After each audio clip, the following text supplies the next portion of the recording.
On everybody, hope you're having a good April Fool's Day. It might sound like a knock knock joke or an April Fool's joke, but it's not. We are here with a Christian, a Muslim, and a Jew.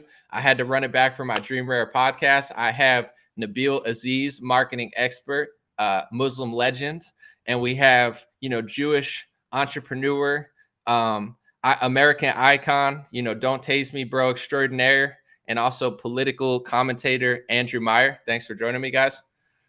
Absolutely, bro. Was that a good intro? Was that fair? That was excellent. Yeah. All right. So we're going to talk about, all sorts of stuff in politics, reality. But first, we're going to listen to a Joe Biden speech, and I want to get your reaction. Here's Joe Biden today talking about how great the economy apparently is.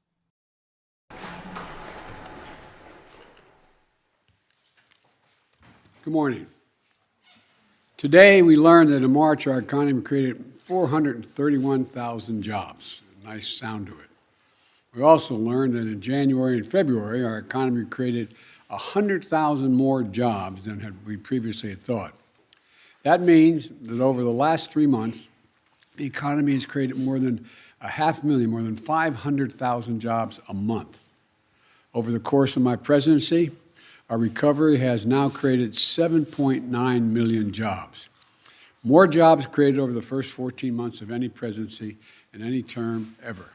In fact, there have been only 3 months in the last 50 years where the unemployment rate of America is lower than it is now. And what it means is clear, it's very clear. Americans are back to work.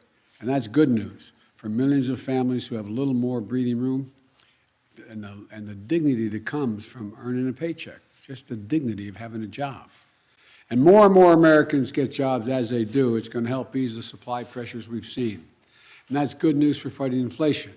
It's good news for our economy, and it means that our economy... All right, I had to turn it off. Sorry, that's enough of him. Yeah, I don't know. It sounds like he's kind of chewing, right? He sounds like a dementia patient. He sounds like he's not all there, and I wouldn't believe anything that they tell us. Like, honestly, they could tell us the color of the sky, and I'd have to go look outside and check. I don't believe a single thing that they say. So if he says all these jobs are back, my instinct is I don't believe you. Nabil, where are you at again? United Arab Emirates, is that right? Yeah, I'm out in Dubai, so like anytime I comment on like American stuff, but y'all gonna have to take it with a grain of salt. But just before I get started on that, I just wanted to say Assalamu alaikum and Ramadan Mubarak to all the Muslims that are watching, because it's the first day of Ramadan officially for a lot of people. And well, to get to the clip, right? So they shut down the country for like 2 years, was it? Like almost? Yeah, I And mean, it now was they're definitely. yeah, and now they're finally starting to open up. So I mean, it's pretty obvious, right, that there's going to be more jobs being like job openings happening and things like that, right? So it's like they crash the economy and then they try to take credit for it when it starts picking back up again, which is like kind of silly. I don't know about that.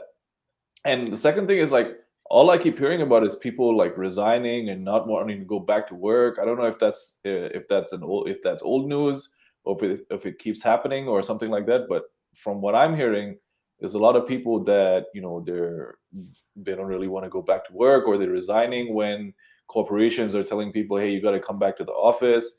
And then he mentioned something about the dignity of having a job. Um, after after the world got locked down and people started working remotely, I think what people sort of found out was that there is no dignity in like being a wage slave, like being a wagey. You know what I mean? There's a Twitter account on called Wages Posting L's, right? Have you guys seen that Twitter account? Yes. So it's a really funny Twitter account. It's called Wages Posting L's, right? So I think what people have started to realize is that there is no dignity in being a wage slave. Yeah, I mean, you got to work for a living and things like that, but that doesn't necessitate that you have to be um, commuting to work 3 hours, 2 to 3 hours a day, sitting in a cubicle, or like doing like a minimum wage job. I mean, like people like Anomaly and Andrew are a testament to that, that you can make a decent living doing what you love. You know what I mean? So the whole dignity thing doesn't really fly. The most Well, the most undignified thing I've seen about, the return to work, everybody that walks into a restaurant, McDonald's, whatever, they don't have to wear a mask, but the people working there do. So people working at these jobs are second-class citizens. You have to cover your face, you can't be seen, and it's all the corporations enforcing it. That should be illegal. In any red state, they should make it illegal to force their employees to wear a mask.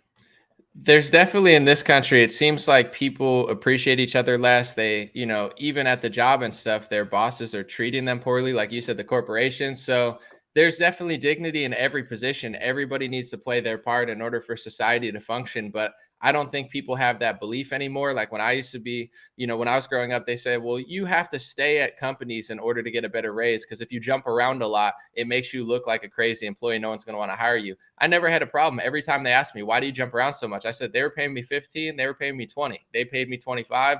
I got to look out for myself because these corporations, they'll fire you for not having a vaccination in a second. You could serve them for 40 years, be the best employee, and they'll literally kick you out for not getting an mRNA injection that they don't have liability for. So I think this is like the worst of both worlds where, capitalism is good. I think if it's moral, and if it's not moral and you're willing to kill your own brother and sister for a buck, you know what I'm saying? Metaphorically and literally, then it's not a good system. And then you have the left, which is like, totally inverting reality. So it's almost like we have the worst of both systems. We don't really have true capitalism. It's not even normal crony capitalism. It's like straight up, locked down for 2 years communism. But then on the other hand, it's not like moral socialism or anything. It's like this degenerate, like hate your own neighbor, judge everybody in a weird way. So I think people are very demoralized in the workforce at all levels because it's almost impossible not to be, including myself. I keep my spirits up, but it's like every time I do something great, they take money away from me. It's like I'm dodging raindrops out here trying to get a paycheck because I know that all these corporations are far left and they hate what I'm saying because it's true.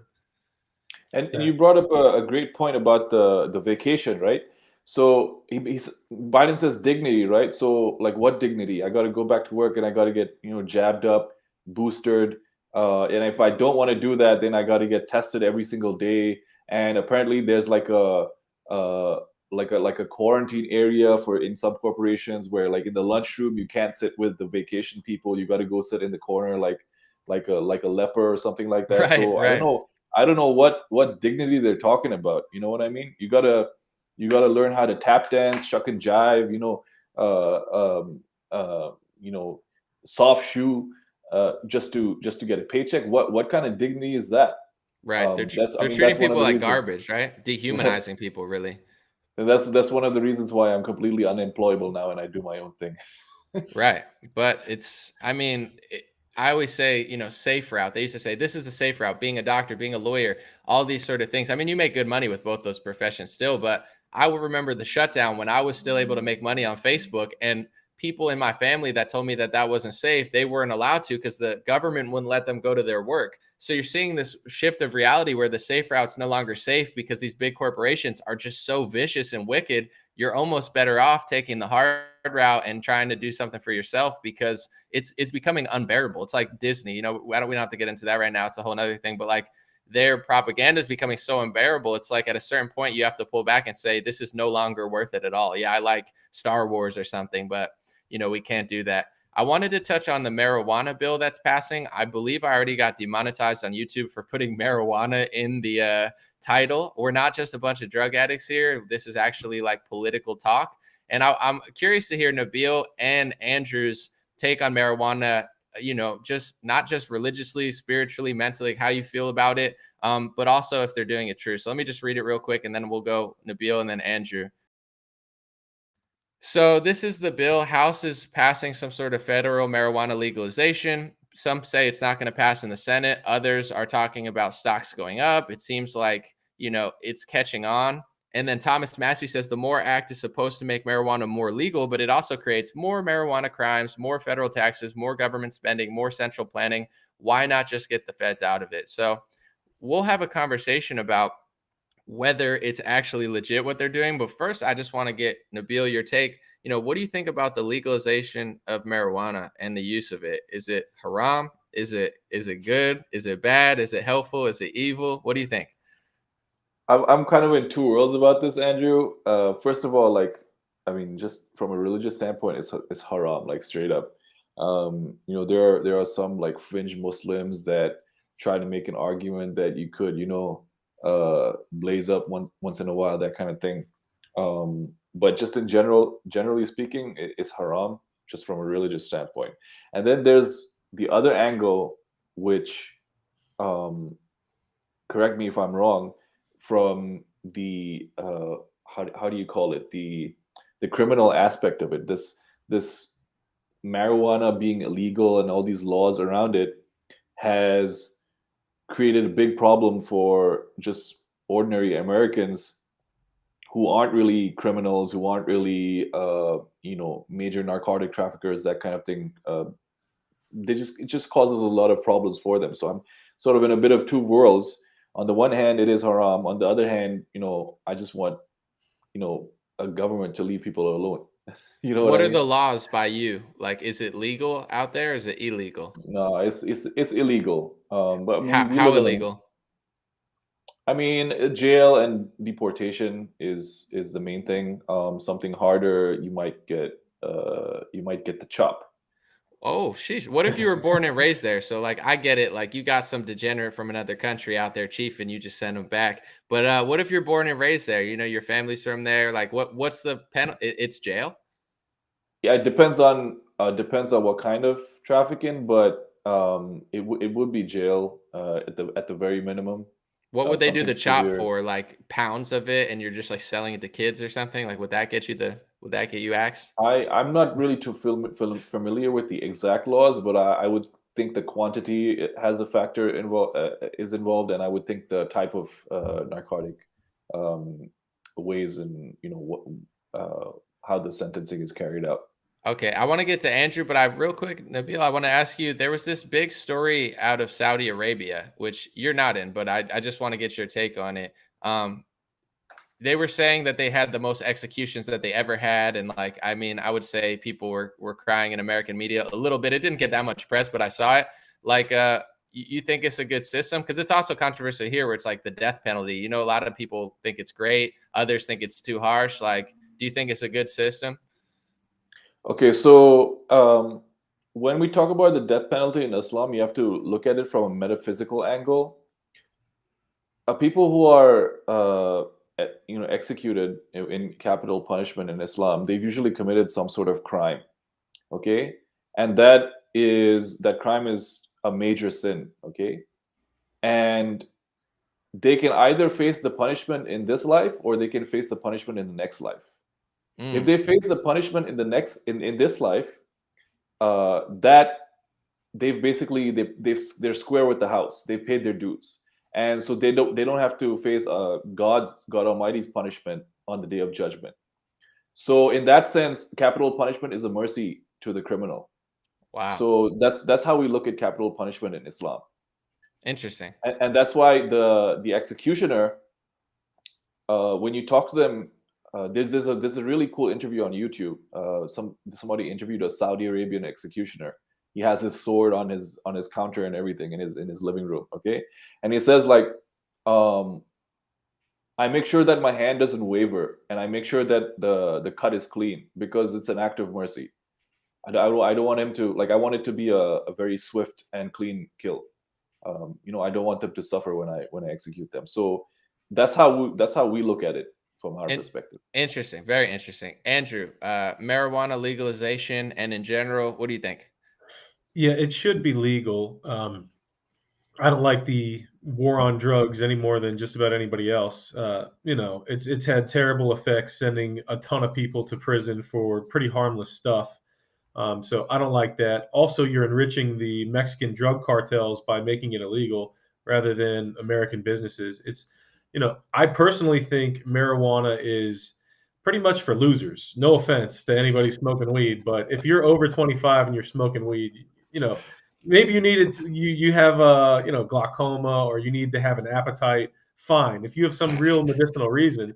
But if like your connection to God, you're like joy in life after the age of 25, like you haven't figured out some way to connect to God, you got to smoke weed. You're doing it wrong. You got to find something higher. So I don't recommend this for everybody, but go try mushrooms or something. Find a path to God. Don't be smoking weed. Hold on. I just have to say something. Talk to your medical advisor. Ask your doctor. Ask Dr. Fauci what he thinks about mushrooms first. All right, go ahead. Well, they've done studies actually, like even soldiers that come back from Iraq or wherever, they've got PTSD. Mushrooms like help them with their depression more than anything. So they're starting to study this stuff. There's pharmaceutical companies that they're synthesizing mushrooms. Like, okay, here's a pharmaceutical version of it, so now it's okay. But they find that mushrooms help with PTSD.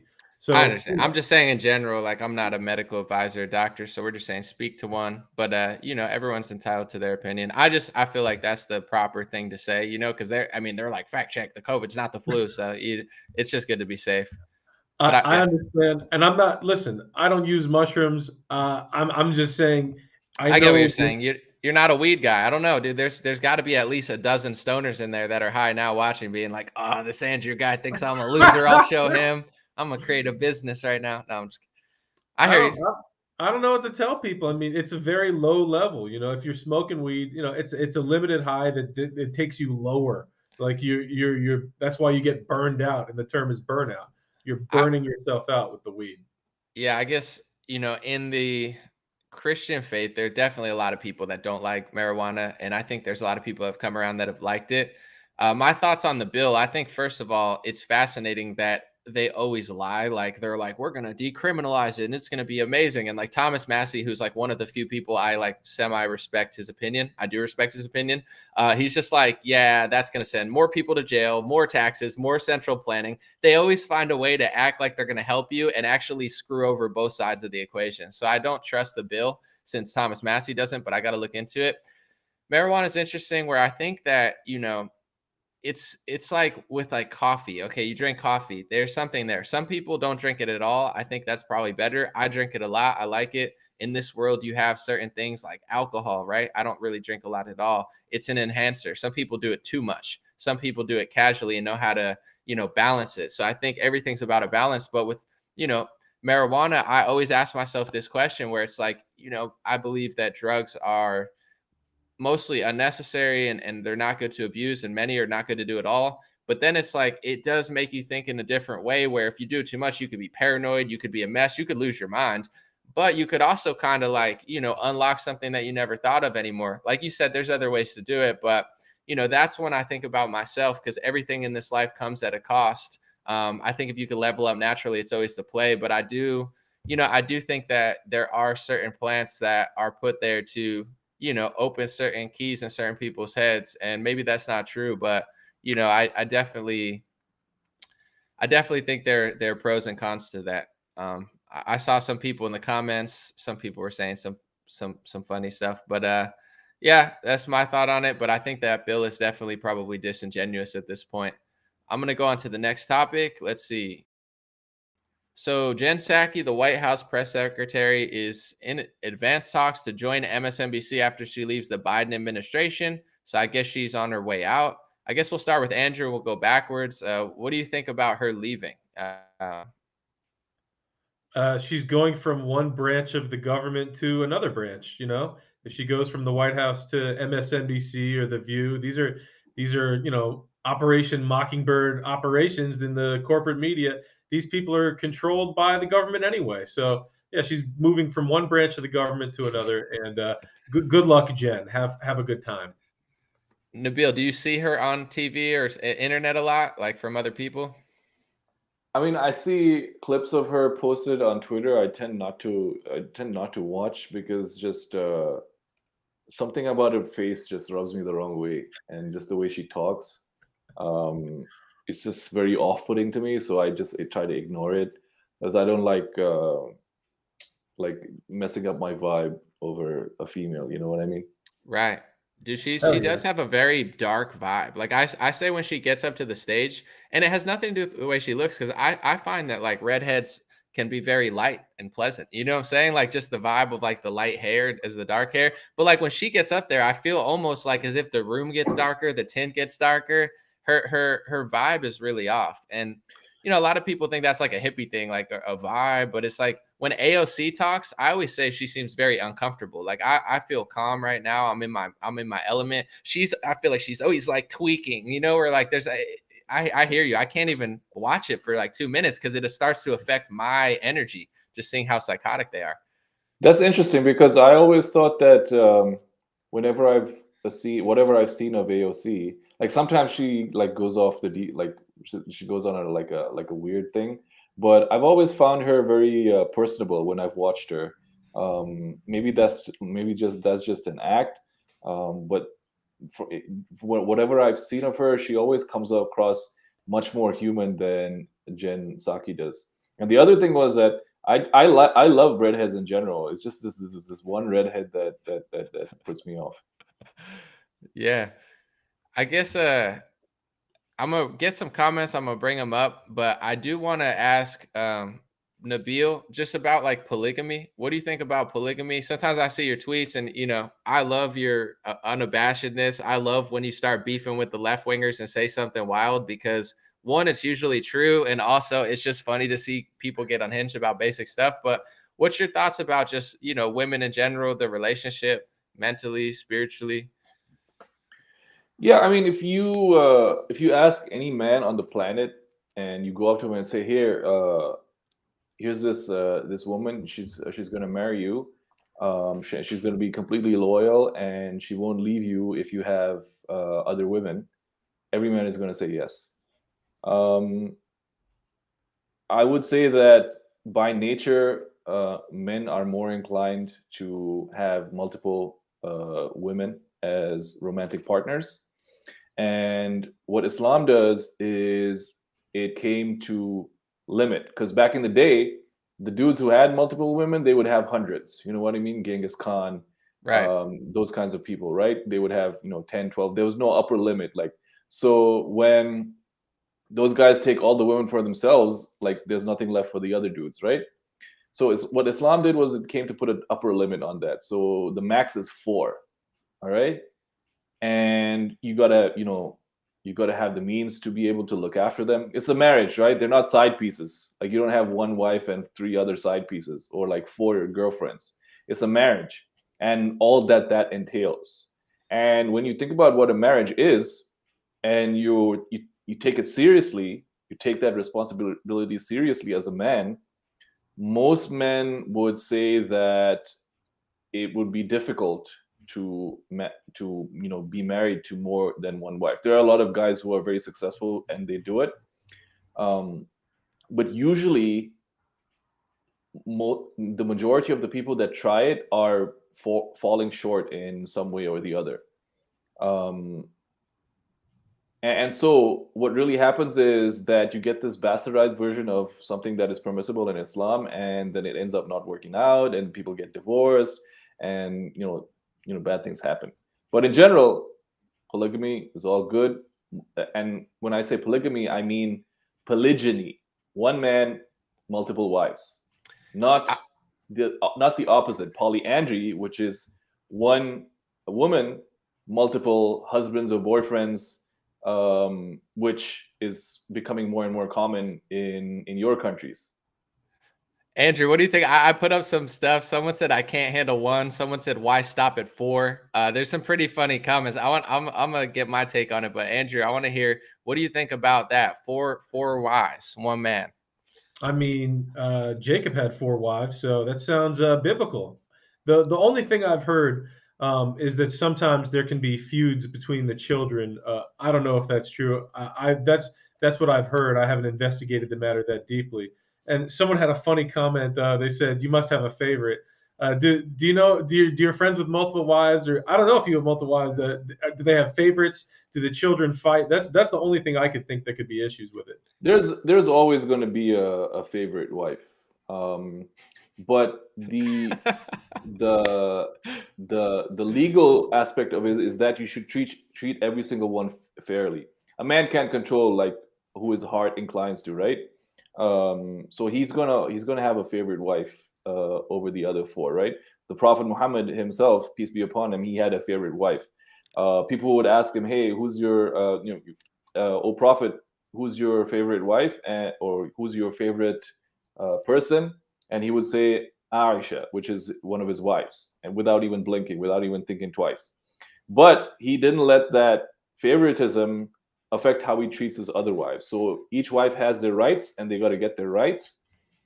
But you're always going to be more inclined to a particular wife. For me, for example, if I did have more than one wife, they probably wouldn't take the place of my first wife because she's the mother of my firstborn, right?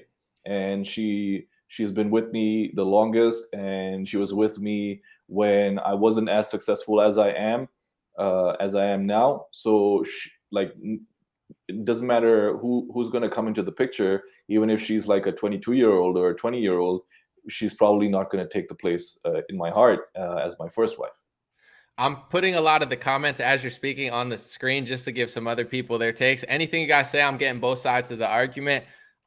Here's my thought, because I think, sexually and I want to say genetically, like over time, like someone like a Genghis Khan, if you just take political correctness out of it, like Genghis Khan's DNA stood the test of time because he had so many kids. So you saying he shouldn't have done that doesn't matter if you don't have kids. You know what I'm saying? Like your opinion ends the second that your offspring ends. So it's like the people that are like, I'm going to have no kids and this is how I feel. Well, you better feel really hard about it for the next 30 years because your feelings are going to disappear. You know what I'm saying? You have a lot of countries in Africa, a lot of Muslim countries, a lot of even people in America, certain groups that are taking it seriously. I mean, and some people are going to listen to that and be like, oh, that's racist. But it's like, you could, think of the Mormons, they're white, but they're taking it seriously.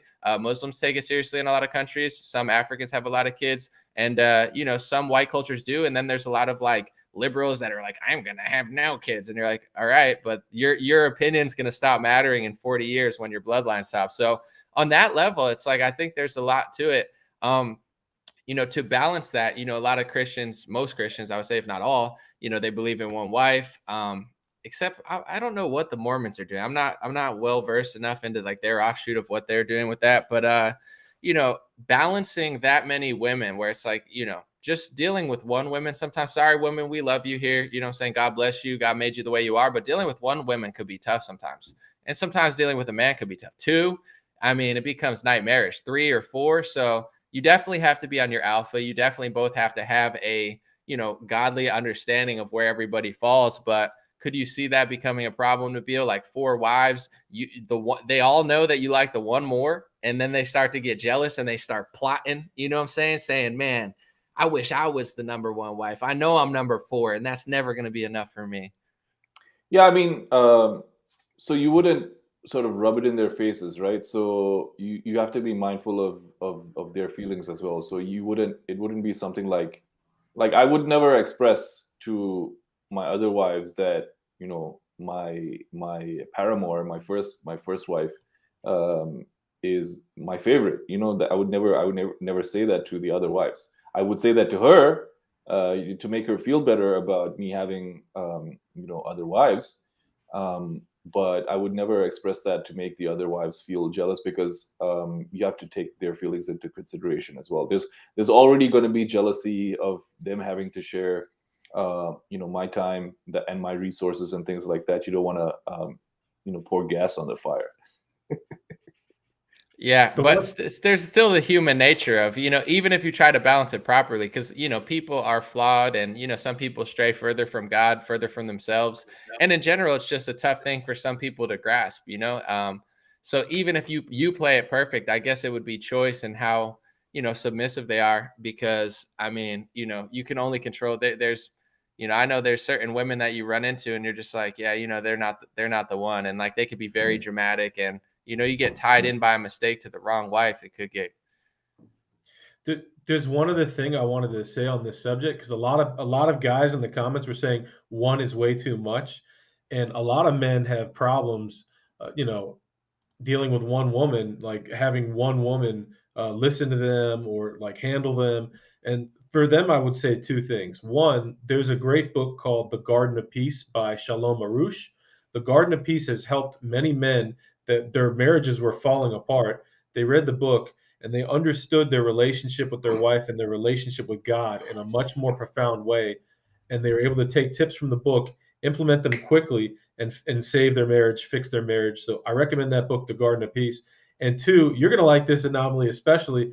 I recommend you got to get right with yourself. So I recommend Jesse Lee Peterson. Jesse Lee tells men how to be men and how to make sure, it's God over man, men over women, and how to assert yourself, not be a beta male, anything like that. So, men, get right with yourself and get right with God. Jesse Lee and The Garden of Peace. Here's one thing that people don't realize about having multiple women, right? They and when they say one is too much to deal with, they cancel it. The crazy cancels each other out. So the more women you have, they'll start competing with each other for your affection. So they'll be on better behavior. And this is I thought about something that is something that a lot of polygynous men mention, that the wives are better behaved when there's more than one of them. I have to say, like, seeing how things work, there is a dynamic to men and women where if you're too needy, if you're too wanty, the woman gets turned off, and sometimes vice versa, the guy gets turned off. It's too much.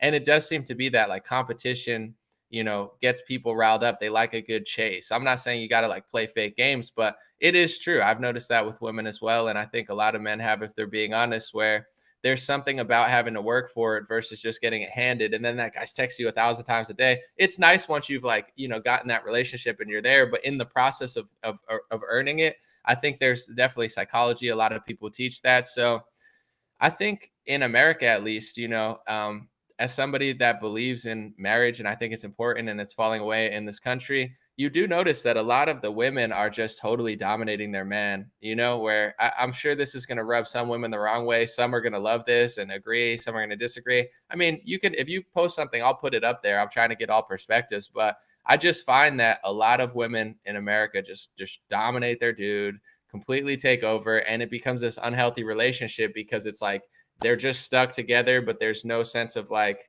hierarchy or like godly element to it. And I definitely think that's failing a lot of relationships, at least here. What do you think, Andrew?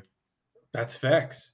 Too many men, super dominated, and let the women run things. It's a big problem in the Jewish community. I'll tell you that much. Way too many men letting the woman squawk and act not correctly, and it's a big problem. It's a big problem in America altogether. And men, get right with yourself, get right with God, be alpha, bro, be alpha. I want to ask you this, Andrew, because in the Jewish, faith / whatever you would call it, ethnicity, the woman seems to be an important part of that, where, some believe that, correct, if your mom is Jewish, that makes you like more spiritually Jewish. You can kind of explain that better than me, but it seems like the woman almost plays like a more important role than the man in Judaism. Is that fair or no? Definitely not more important, but yeah, that's how they track. Like, is your soul Jewish? Okay, was your mother Jewish? That's how it's tracked. It's matrilineal in that respect. But in no way, shape, or form are women supposed to be more important. There's liberal temples or liberal synagogues where they're now like calling a woman a rabbi, and that is just absolutely insane. Women cannot be rabbis. Okay, a rabbi or the teacher, whatever, they're doing blessings, they're doing prayers where they're channeling a certain energy. Men correspond to Zeranpin. We correspond to a higher level of energy. Women correspond to Malchut. You can't have the women be doing the bracha, the blessings. So if you're going to some, leftist, whatever, temple, synagogue, and they have a woman claiming to be a rabbi, run immediately, because women like Jesse Lee. Jesse Lee says it perfectly. I know he's a great Christian and he's not a Jew, but he says it perfectly. Man over God over man, man over women, women over children. That's exactly God's order. I wanted to ask you real quick, like why the woman side makes you Jewish, like spiritually, like if they explain that. And someone said afraid of women taking over. See, this is the and I saw also someone saying like if Christians don't need to have more kids for their opinions to matter. It's funny because like we're pretty calm about this, and honestly, like there's a lot of people disagreeing. It doesn't bother me. Like you could say polygamy is great, it's horrible, one wife is the way, because your opinion. I'm not, you don't have to get so upset. It's wild how much like these deep conversations trigger people. But I think I'm not saying Christians' opinions don't matter if they don't have a lot of kids. I'm just saying like genetically, like there are certain groups that are really thinking about the future, and then there are others who aren't, and the future will be won by people who are there. That's just reality. I am Christian. I'm not hating on Christian. I'm just saying, I'm not telling people to be a polygamist. I'm having these conversations out loud where, if one people, and you see it happening in America all over the place. There's some families having 10 kids. In 30 years, they're going to control more real estate just off of numbers. That's just what's going on. I'll give you a perfect example why anomaly is correct, in the sense that if you want your ideas to persevere, you want to have children, right? So the rainbow people, right? What are they doing right now? Okay, what are they doing right now in the schools? Yeah. What are they doing in terms of trying to get legislation passed, right? Why are they fighting so hard to be able to spread their ideas to your children? Your children. Why? Because they don't have children of their own. So they want their ideas to spread, right? So they got to go and indoctrinate other people's children, which is a perfect example why anomaly is right. If you want your ideas to persevere and to spread, it usually happens through children, through your descendants. Right. And I want to read this because there's people that are saying this is my favorite podcast ever. Linda said, my most unfavorite podcast you've done, Anomaly, sickening. How about matriarchal structure instead of patriarchal and keeping religious beliefs out of it? Women always lose. Well, this is not the right stream to keep religion out of it, because I said a Christian, a Muslim, and a Jew. So, but also in general, we're pretty calm. I mean, nobody's yelling. Nobody's that aggressive. If I said, Nabil, I believe one wife is the complete answer, I'm trying to have a philosophical conversation and kind of see it both ways of why it would be good and bad. But, I don't think Nabil would get mad or raise his voice. So if this conversation triggers you, I think it's kind of like a left-wing thing. When you tell a left-winger something they don't want to hear, you don't have to agree with me or Nabil or Andrew. You could say you're all wrong. Here's what's right. I'm totally fine with that. Because to be honest, on this topic, I haven't even fully explain what I think is 100% right. I'm trying to dive into these things and see how people feel as a host. But yeah, I don't think you should get so triggered, because in general, I see that a lot of women are like, no, they're right, no, they're wrong. You don't have to agree with us. But if you get that angry and upset, I think you just don't want to hear this conversation. And maybe it's because it's a conversation you need to hear. So everybody has a different situation, but I do absolutely think that in America, a lot of the husbands have like no authority over anything. And it's an issue where I'm not saying you have to like be crazy to your wife or anything, but just understand where you both stand. And, I think the people that are getting triggered, it's like, that's not, what they want to hear. But even as a Christian, I think marriage biblically, like you have to have some sort of understanding. I personally believe these like random marriages where nobody believes in anything, nobody has an idea of where they stand, like what their pros and cons are, and they're just like, we like each other, so we're going to do that. I don't know that that's a recipe to last forever and be happy and successful. I think there needs to be some sort of real conversation.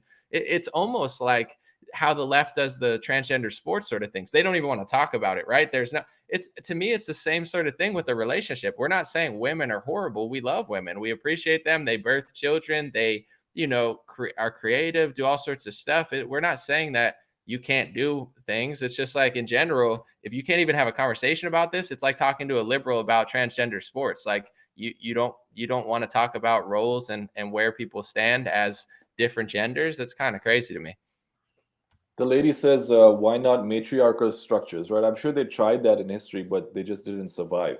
There's a reason why all societies on the planet, or the vast majority of societies on the planet, are patriarchal, is that they've gone through the test of time, and this is the societal structure that works the best. I'm sure there were matriarchal societies in the past, but the patriarchies killed them all. Yeah, there's a certain level of realness to it where I definitely think that if this conversation really upsets you, it's kind of like a personal thing. But I get it. There's certain opinions that really bother me, and et cetera. But yeah, I don't know. I don't think it's that crazy. And I think this country, it's moving so far left ideologically that, okay, we had a conversation on my secret podcast on patreon.com/rare talk with my friend, but we were talking about Caitlyn Jenner being on the Fox News. Now, it's a contributor. So literally this just shows you how far, how the left went through Overton window. And I don't care what you think about Caitlyn Jenner, whatever. Caitlyn Jenner. Because to be honest, in a weird way, I mean, I definitely think they would have done a better job than Gavin Newsom. But it's like at the same time, you had Obama left wing. He denounced gay marriage when he started in politics. That's how far right the left used to be. And you would never have this on Fox News. Now the left wing has gone full blown insane, and the right wing is hosting somebody that they wouldn't even identify 10 years ago. And now you have Republicans calling you like a transphobe just for disagreeing. So it's like people don't even realize how quick the Overton window shifts. And I think with relationships, with marriage, with religion, Christianity, wife, like basic power structure dynamics in society that are you could talk about, and there's going to be anomalies where different people like thrive in different things, but just natural order of things, that's now become a radical conversation on what I would consider a more conservative audience that I have. And because conservatives, a lot of it is like, I'm just going to vote for Trump and watch Fox, and I'm not knocking people. I'm just saying, we have gone so far left in so many ways that a simple conversation podcast about patriarchal, matriarchal structure is like triggering people to the extent when it's three different people here with three different opinions. There's nothing to be that upset about. Bro, this is how fast the Overton window is moving. Something like 6 months ago, Pete Buttigieg, or however you say his name, in the Obama administration, he announced that he and his husband, his gay partner, are inseminating women with artificially so that they can create babies, and then they're going to raise them together. So they're intentionally creating children that are going to have no mother, which is traumatic as hell. And everybody on the right was like, "Oh, it's gross." They're taking a picture in the hospital bed, like one of them is the one that delivered the baby, which is crazy. And everybody said how bananas this was. Well, now it's like six months later, Dave Rubin announces that this is what he's doing with his husband, his gay partner, right. And like PragerU and The Blaze are congratulating him. It's disgusting. Mark Dice was the only one like standing up, like, "What are you doing? Like, don't congratulate this. You're okay with babies having no mother, being born with no mother on purpose? It's insane." It's in America, it's crazy because in certain Muslim countries, they have Sharia law. I always say we have like as you call them, the rainbow people, or big pharma. That's our religion now as a country. It's not my religion, but I can literally lose. I'm not even going to get into a value, but like a lot of money, a lot of infrastructure. I mean, like my whole life's working. I could lose overnight for saying a man's a man or a woman's a woman, or I disagree with this picture, or I don't, I think he makes some good points, but I don't agree with his lifestyle. Like this basic opinion that was literally status quo. Like California voted down gay marriage 10 years ago.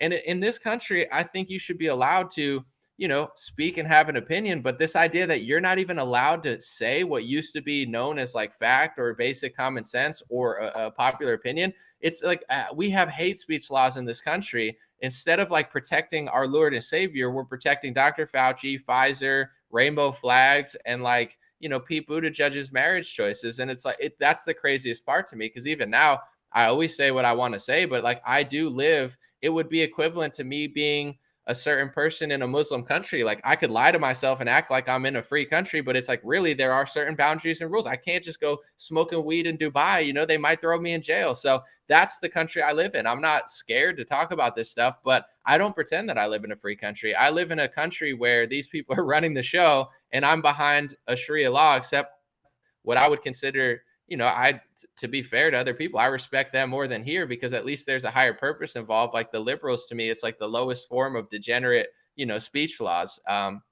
So, it's tough to even have a convo about that. And I think they're going to keep getting stricter. And Nabil, has there been a push for that in your country? Because you said the Overton window was moving, but a lot slower than here. Like, do you think that they'll succeed there? And has it become more popular because a lot of people like to go party, a lot of like hot liberal American girls, like, I'm in Dubai, probably getting paid to go or whatever, but well, that's for a different podcast.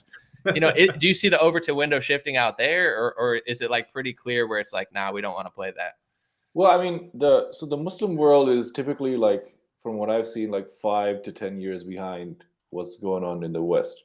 I don't think that the rainbow stuff will ever make it here, because like justice is very, very clearly unacceptable. However, countries like Dubai, and you even now you can see Saudi Arabia liberalizing, where back in the day, you would not be able to get a hotel room with a lady without showing some sort of proof that you were married to her. You know what I mean? Right. And in Europe Um, too. That was I talked to an older couple. That was like a law in Europe in like the 60s or so, 50s or 60s. Yeah. Exactly. So now it's much more, much more freer, and to a certain extent, I would say that that might be a good thing, because like it's not that we want to force you non-Muslims to live by our rules, right? We're not trying to do that. What we do, what we do hold ourselves to a higher standard. So to a certain extent, I prefer the way Dubai does things, even though there is a lot of degeneracy over here. I prefer the way Dubai does things, or the UAE does things, because you want to be a devout Muslim. Dubai says you're free to do that. Okay, you want to be a complete degenerate. Dubai says, look, it's your life, bro. Go ahead and do that, as long as you don't. Dubai's sort of national policy is sort of like, this is our home. You're invited into our home as guests. Just be a good guest. That's all they want from you. So as long as you're a good guest in our country, you can pretty much do whatever you want, and Is it safe? don't harm the other guests. It's one of the safest places in the world, dude. You can like fall asleep on public transport with like $1 million on your lap, and nobody will touch it. Do you think that's because of their strictness? Like they have like some sort of pride because not like rainbow pride, but like pride and this is our home, like you said, don't screw it up. Well, I mean, is stealing, there's a significant, like a very, very heavy penalty, and there's always that fear in people's minds, like, this is a Muslim country. I don't want my hand chopped off for stealing, that kind of thing. But um, I don't know. It's like, it's just the society is much more, you're caring of each other, in terms of like, people will leave you alone. They will not like uh, take your belongings and things like that. You don't have a San Francisco situation where it's like breaking into cars and taking random things, that kind of thing. Right. Yeah. With that, I want to say like the fear. You brought up fear because I think fear in general, like fear of God, fear of consequences for doing something terrible, is like a healthy fear, or like fear like a boulder's falling on your head, you have to run. But like the media manipulates and uses fear to make people do wicked things, and I'm not like a big fan of it unless it's like fight or flight, and you have to survive. But it's healthy to be like in Tennessee, for example, like knowing that if you steal something, you might get shot is a healthy fear for criminals to have, versus like California, where if you steal something under a certain amount of money, you're not even going to go to jail. So like this is why the left in America, the right is a little weak, but the left is really just the worst, because they're incentivizing all these evil things. It's almost like they're just straight working for Satan and just doing like everything wrong, like almost like purposely, because I like to be moral and kind, but you shouldn't really steal. And maybe there should be leniency if you're a kid, and so like in rare cases, but in general, people should be afraid to steal. People should be afraid to rob places. And Beverly Hills is getting robbed all the time. Beverly Hills is like ghetto, in my opinion. Now, I mean, Beverly Hills was the cream of the crop. You go there, you feel rich just being there. I'm walking around I feel like I'm wealthy. I think me and Andrew, we went to a coffee shop, right? Walked around Beverly Hills. We chatted one time. Beverly Hills is awesome. It sucks now because people have no fear of consequences. They have, even though a lot of them get caught. So that's something I think we could learn from the Muslim world, especially somewhere like Dubai. You don't have to agree with everything, especially if you're in America. That's not what I'm asking. But, I find that a lot of right wingers are always like, well, they're always like looking out. And I'm like, listen, left wingism in America is one of the worst things going. They fail so hard. And, there's other places that even like Singapore, I think, has strict laws. I'm okay with strict laws as long as it's like evil, stealing, murder. These are like basic biblical principles that you shouldn't do. And it's too easy to do in America. So someone needs to be tough. Like Trump was the tough guy or tried to be the tough guy. It's like we almost need someone tougher. we are seeing across America, they're legalizing stealing, people running into a store, like 10 people running into a store, stealing everything, leaving, and it's fine. They don't even get prosecuted. We are seeing things like the death of the dollar, everything's costing more. We are seeing corruption across the country in so many different ways. This is definitely the lowest generation of all time. I saw a clip of some girls fighting at a school the other day, and a teacher tried to break it up, and other people that were watching the fight started beating up the teacher for trying to break up the fight. And it's just like it's just unthinkable for my generation, even like 20 years ago in school, and that's what's happening now. And I was discussing all this, like the absolute degradation of America, with somebody on Clubhouse, a Muslim, and he gave me this quote. You might like this, especially, Nabil. I'm going to pull this up. Corruption has spread on land and sea as a result of what people's hands have done, so that God may cause them to taste the consequences of some of their deeds, and perhaps they might return to the right path. That's from Al-Rum the 30:41. That's from the Quran. Yeah. Yeah, I mean, It's real.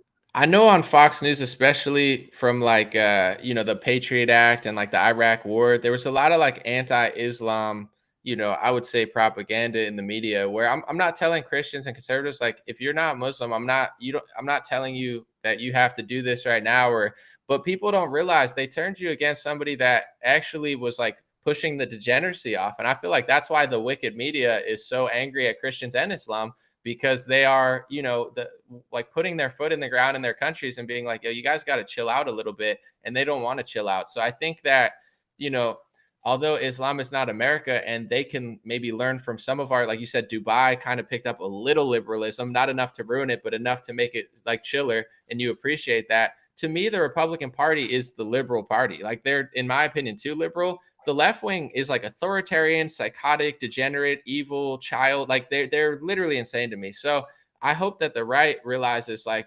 that's liberal enough, but we actually have to dial it back, because a lot of people, I feel like, that look at other Muslim countries, they look at all of the bad things going on. And that's fine. You don't have to say that it's perfect, because nothing's perfect. No country is, but they're missing out on, I think, what they're doing right. And they're taking a hard line stance against the degeneracy. And the slippery slope is real. Christian pastors warned about it in America. It's true. They've gone too far. They're not stopping. And, at a certain point, how do you stop it? Like, we need some sort of culture here, which I believe that Christianity was. Now we're losing it. And that kind of goes back to where the lady said, we don't need to have a lot of kids to have opinions. I'm not saying your opinion's invalid, but I'm saying this country is not really a Christian country anymore.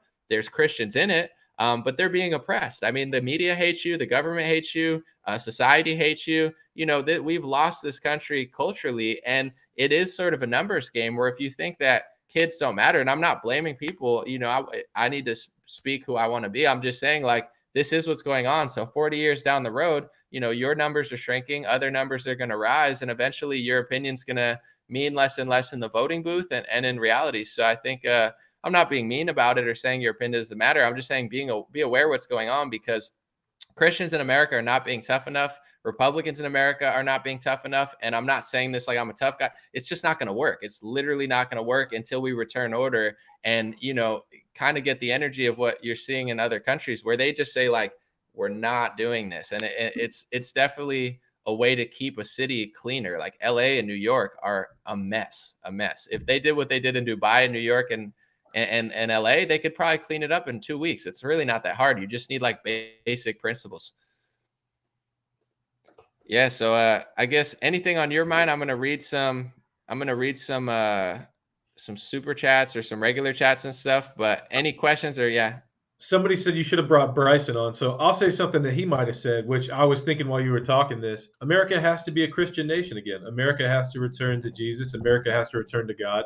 And people not being based in the Bible in America, it's not going to work. If you read a real history of America, like if you read The Renegade History of the United States by Thaddeus Russell, you'll see this whole nation was founded on Christianity and a real work ethic, a denial of all sorts of hedonism, a denial even idleness. Like, you're supposed to work. So all the people sitting at home, they want to take unemployment instead of getting a job. It's disgraceful. The nation will not function if everybody is a nation of parasites not actually doing work. We need to have factories in this country again. We need to actually get back to work. America can't be sitting at home smoking weed all day. You I gotta do things, people. I have a question, Andrew.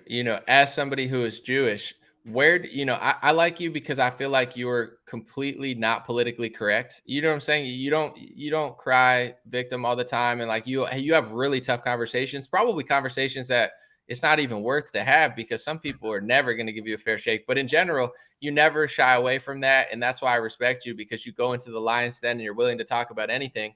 But as somebody who's Jewish, like a lot of people I'm sure that are Jewish would say, I don't think America should be a Christian nation. I'm not Christian. I don't care if it's a Christian nation. Like, what do you see in Christianity that makes America great? And, where do you see that role play into your religion slash, ideology? So first, I want to talk about Christianity as a whole, because a lot of Jews do have, like, if you talk positively about Christianity, they start freaking out. They say, well, are you actually a Jew? Like, well, how could you like Christianity?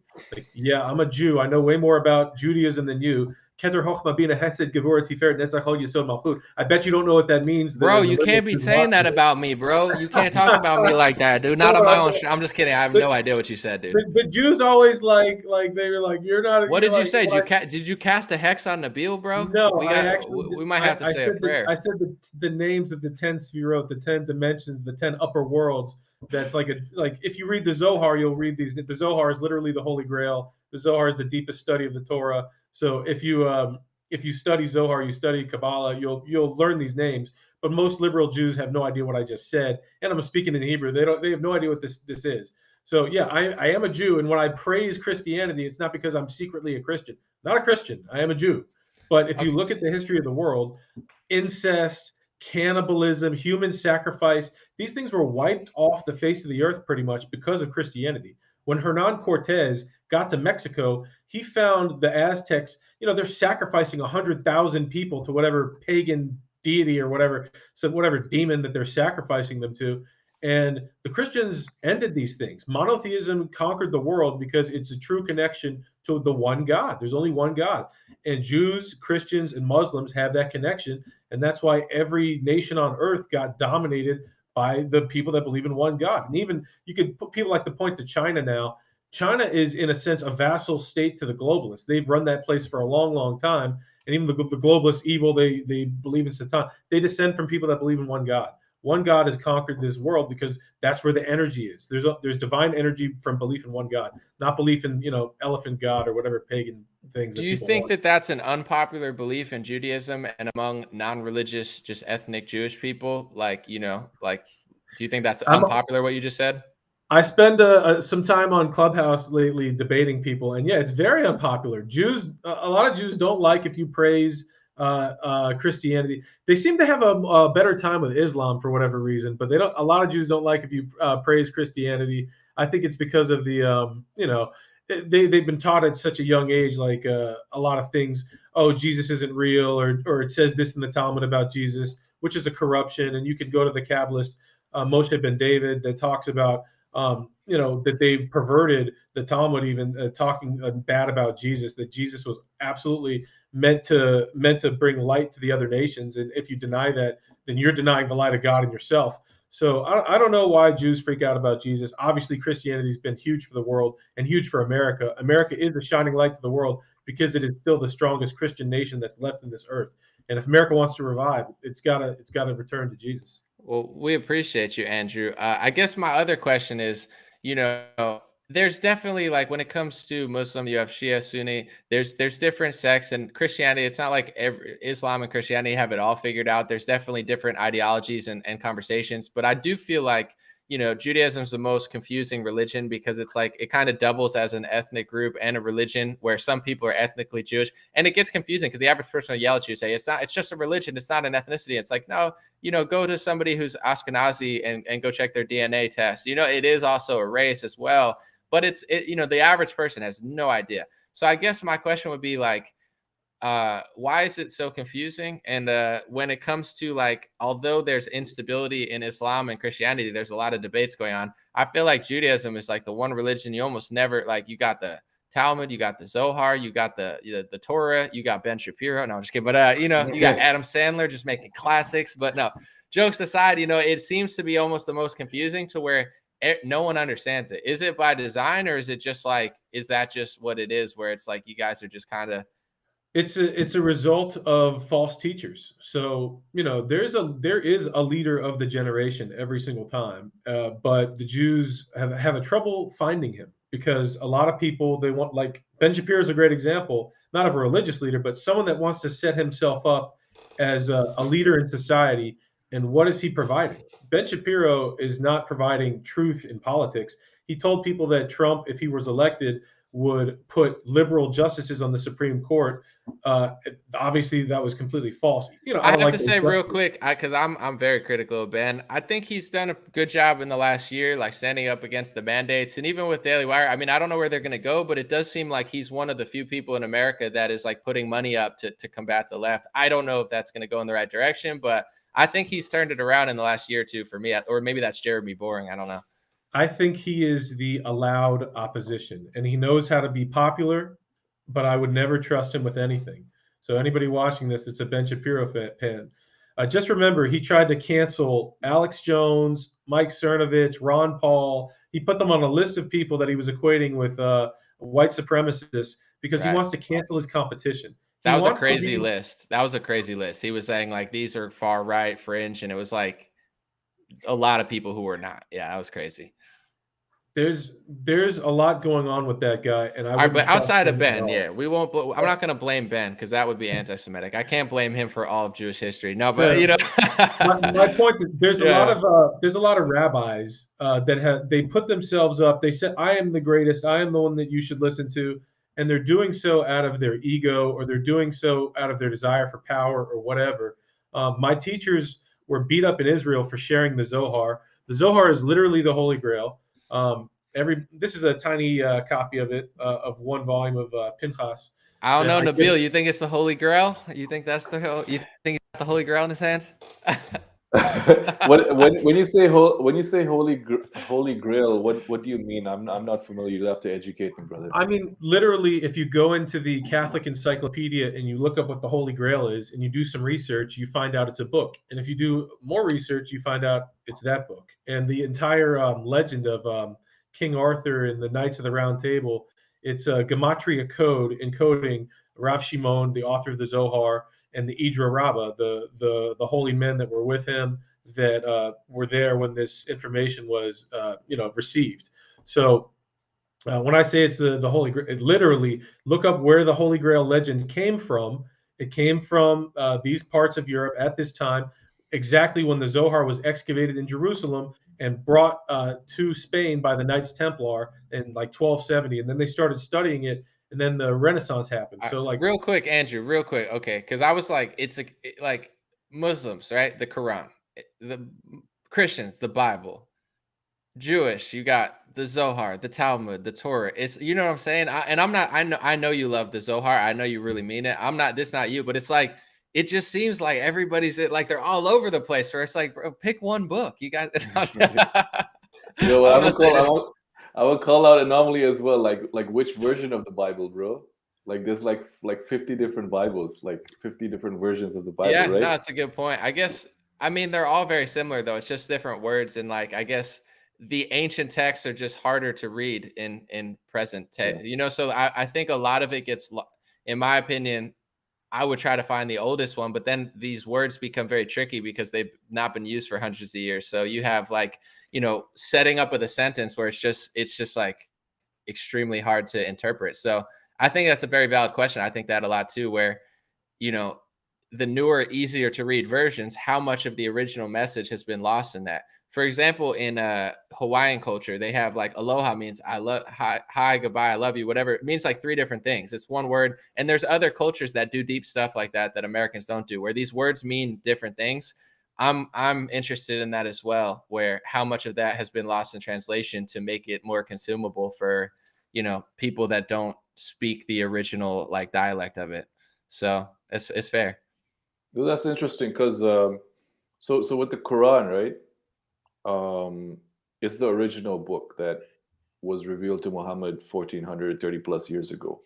The exact same thing, and it remained intact for the 1400 years, and The one that was revealed to Muhammad is the one that we read in our prayers. And like, so now it's Ramadan, right? We have these extra prayers at night. And usually the congregation tries to finish the reading of Quran. It's like a tradition, right? And if the imam, the person who's leading the prayer, he makes a mistake while reciting, there's going to be somebody behind him to correct him, even if they haven't really memorized the Quran. There's always going to be somebody there to correct him. So what we Muslims believe is that, and it's not even that we believe it, it's just factually correct, that the original Quran that was revealed to the Prophet Muhammad, peace be upon him, has been preserved and will be preserved, until the end, until the day of judgment, or until the end of time. So in that sense, we Muslims don't have this issue. We have sects like Christians and Jews do. We have a lot of sects, and it's a problem, obviously. But we don't have this issue of our sacred text, of there being any doubt about our sacred texts. Well, how about translations though, like our interpretations, right? That's where you get the different sects, where people are interpreting different lines in different ways, correct? That's where exactly. So with translations, there's only a limited amount of meanings that would be possible with a translation, right? And there are certain variations with a translation, but in the sense that you mentioned that it's difficult to read the Aramaic or whatever that the Bible was revealed in. Jesus is Aramaic, and maybe that's a dead language now. We don't have that issue with the Quran, or as Muslims, because the original Arabic that it was revealed in has still been preserved today and is still spoken today and is still understood today. So we don't have that same issue where we don't have, like, the original version is inaccessible unless it's like to like this next level scholar of the, it's how, like, back in the day when the Catholics were like only people trained in how to read the Bible were able to read the Bible, and then Martin Luther came around and said, no, anybody can read the Bible, and then he started the Protestant movement, that kind of thing. With us, we've never had that issue. The Quran has always been accessible for people to read, to understand, to contemplate, that kind of thing. I got you, because Arabic's an older language. How would you rate the English interpretations? Like, when you read it, do you read it in Arabic or do you read it in English? So I understand a little bit of Arabic. When I read translations, it depends really, and this is where a little bit of interpretation comes into play. So what people would do is, to get the full sort of flavor of the meaning, you might read like 2 or 3 translations just to get the full context. See, I actually have it. I picked it up at a store. I actually have. You see what I'm saying? I got this one because I wanted. I like to read stuff. I read historical books. I got to see I got to see what the sauce is. I'm not just gonna write it off. So, but that's the question: is if you haven't read it, like, this is someone's interpretation of it. Yes. Yeah. So it's like the translation. Probably the best way to get the 100% organic one would be to learn Arabic and read it. Correct? Yeah. And even with the translation, even if you compare 4 or 5, there's dozens of translations of the Quran. When you compare them across each other, there's meaning, the variation will be a word here and there that will be inconsequential. You know what I mean? And it doesn't actually change the meaning of the verse or the meaning of what is being what is being translated, that kind of thing. Right. I saw you had the Tao Te Ching over there. Have you read that, Andrew? Yeah, I started reading it. I mean, it's not very long, but I read some of it because of you. I saw that you recommended it, and one thing cool, I really right? like. Yes, it's and a lot of it is just about being balanced and having your energy not go in all sorts of crazy ways. Right, being And calm. one thing I love about you, bro, is that you're always like energetically balanced. Like, you don't go crazy. You don't get out of line. Like, you're centered in yourself. And I think reading this, I think you said you read it at a young age, the Tao Te Ching. I can see how reading that can, like, it's good for your energy. You're not going in all kinds of crazy ways. That you're balanced. And I bought that literally just because of you. Oh, that's awesome. Here's something I think we could all agree on, and it's really starting to, like, get to me. I mean, it always did, but now that I'm, like, more understanding stuff, seeing people like John Stewart, others, he's far from the only one, but he was basically saying history's evil, like America, whatever. It's like this self-hating, like, oh, we're so bad. And, you read the Quran, you read the Bible, you read the Tao Te Ching, you read Greek philosophy, Marcus Aurelius, whatever, all this stuff, it's way more profound than anything in modern day. So all of these like stupid idiot puppets on television telling you that your whole history is evil. I don't care if you're Muslim, I don't care if you're Christian, Jewish, black, white, your history is not all evil. There is so much wisdom and knowledge out there. I would argue that the best stuff is older, and these people were way wiser, smarter. I mean, these texts of the past are just mind-blowing compared to any politician in any party. Can't touch this stuff. So, I've been trying to really push that to people, where I obviously have my feelings, my beliefs, but if you don't do anything, say you watch my show, I know I have a lot of Muslims watch my show because I'm respectful and I'm honest. Do never let somebody tell you that your culture, your identity, your heritage, and there's nothing good in history. That's the biggest deception on humanity right now, and they're trying to keep you from the wisdom and knowledge and truth of that was written in the past. Yeah, and really, given the subjects that we spoke about earlier, right, with all this degeneracy and stuff, right?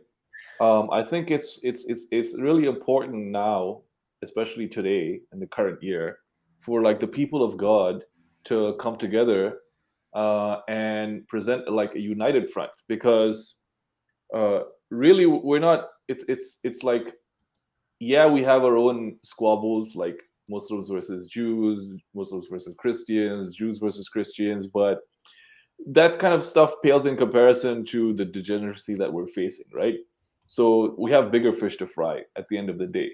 So I think that it's important that we have more collaborations like this one. And thank you, Anomaly, and thank you, Andrew, for setting it up. You know what I mean? It's important that we have more collaborations like this, because the army of Satan is hard at work. You know what I mean? And they're not going to stop until they've converted all our children and tried to convert us as well to their evil ways.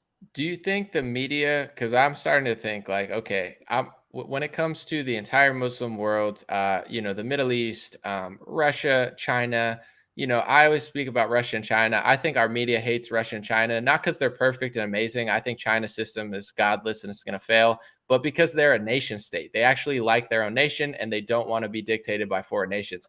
When it comes to natural allies, even though, Muslims or Christians are so different at this point in time, Russia, Islam, Christianity, these are people where they're trying to take away God from everybody. I mean, I'm not saying Russia's perfect. I don't agree with their government rule, but they're building churches. You know what I'm saying? They're saying no to this left-wing psychosis.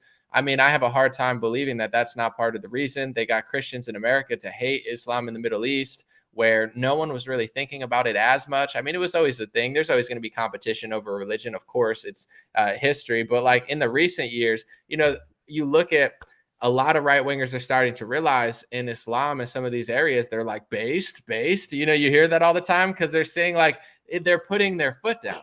You don't have to put your foot down at the same spot if you live in America and that's not your religion, but you do have to put your foot down. So I think although people are different, they're driving people away. And what I think they're doing on a global scale is they're trying to rule everybody. They're trying to have a one world system where they control everything and they don't want people to be sovereign. And in a world like this, if you have your ideas and you have your ideas, it's okay to be separate and do it as long as you don't interfere. And then it becomes a problem. But these people are coming in and just scrambling everybody up, trying to take control, where it's kind of like certain neighborhoods. I don't really care at this point what other cities do.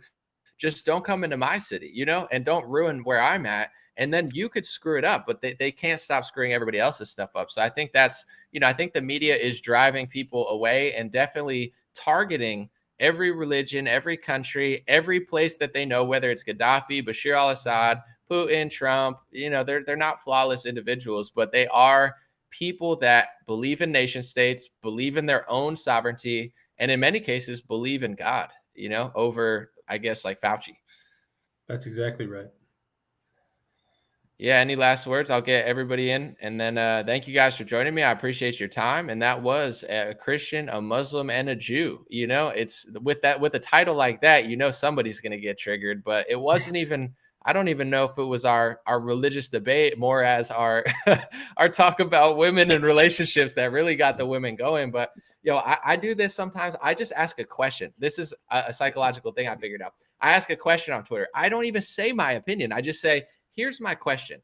And so many women get furious. And I didn't even say what I think. I just say, what do you think about this? Oh, geez, you should ask that word. I'm like, wow, if a question that I don't even give my opinion about triggers you, I think you already know the answer, if you know what I'm saying. Like you don't want to be challenged like that. So I think things have gone so politically correct that a simple question can trigger both left wing and right wing men and women. It's a fascinating like social experiment. But yeah, any You know what words? it is? It's like these people realize that the house of cards they built, that it is a house of cards, and just you just blow on it like, and it's gonna come tumbling down. You know what I mean? That's why they don't like you asking these questions. That's why they don't like these conversations, because we believe people have an innate nature. In Arabic we call it a fitra. Muslims call it a fitra. We have like the natural disposition of a person, and we believe like this natural disposition of a person is by its very nature against all of this degeneracy. Okay, that is why you see these tweets coming out. Oh, and whenever a Muslim country does something and they're like, oh, based, because that's their innate nature realizing that degeneracy is bad, and being against degeneracy is a good thing. So everybody has this, and I don't know how it gets corrupted in some people, but it does. It does, and it can get corrupted in some people, which is why rainbow people exist, the Nambla people exist, those kind, that kind of thing. So it can and does get corrupted, but people who have a sound fitra or a sound natural innate disposition immediately recognize these things as wrong, and you don't even have to explain it to them. They're just disgusted by it, and that's their innate nature that is being affected by that. Andrew, any last words? Thank you to Nabil. Thank you to Anomaly. This has been amazing for me. I see a lot of the comments, people thanking us, and thank you to Anomaly and Nabil. I've been thoroughly enjoying this. The good vibrations of this are just awesome for me too. You know me, Anomaly. I like to drop a big closing line. There's a lot of things I want to get off before I get out. Anybody that was listening that wants to learn more about the Zohar, check out zohar.com. You can read the thing for free. The Zohar is the Holy Grail. It's amazing. It'll bring blessings to your life. If you want to learn more about the history of the Zohar, what I was talking about, like its journey into Christendom and starting the Renaissance, there's a great free class on billyphillips.com, Unlocking the Three Riddles of Christianity. That's really cool. That's on billyphillips.com. And since you're going to like this, Anomaly, since you mentioned it, that you introduced me that way, is the Don't Tase Me, Bro. This is my book, Don't Tase Me, Bro, Real Questions, Fake News in My Life is a Meme. They banned it from Amazon, but then they got pushback from people like Cassandra Fairbanks and Breitbart, and they put it back.